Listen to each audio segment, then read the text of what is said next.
Hello guys, this is Ujjwal Srivastava and you are watching my channel moody Ujjwal. तो guys, इस video में मैं आपके लिए लेके आया हूँ 5 अपकमिंग स्मार्टफोन्स जो कि लॉन्च होने जा रहे हैं 2021 में। तो किस बात की देरी, without wasting a time let's start the video. तो दोस्तों, पहले नंबर पे जो फ़ोन है उसका नाम है ओप्पो रेनो 5 सीरीज़, जो कि लॉन्च होने वाला है at the end of January. Means कि 25 to 30 दिसंबर के मिड में ये फ़ोन इंडिया में लॉन्च हो जाएगा।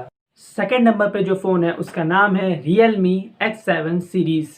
ये भी phone at the end of January में लॉन्च हो जाएगा। तो दोस्तों, थर्ड नंबर पे जो फ़ोन है उसका नाम है Mi 11 सीरीज़, जो कि लॉन्च होने वाला है at the mid of February में। फोर्थ नंबर पे जो फ़ोन है वो है सैमसंग की ओर से M12 सीरीज़, जो कि लॉन्च होने जा रहा है at the starting of February month में। दोस्तों, फिफ्थ नंबर पे जो स्मार्टफोन है उसका नाम है Realme 8 सीरीज़, जो कि लॉन्च होगा at the end of January में। तो गाइज, ये थे मेरे 5 अपकमिंग स्मार्टफोन की लिस्ट।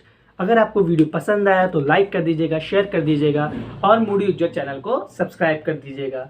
गाइज, फिर मिलते हैं। Bye bye, see you soon, जय हिंद।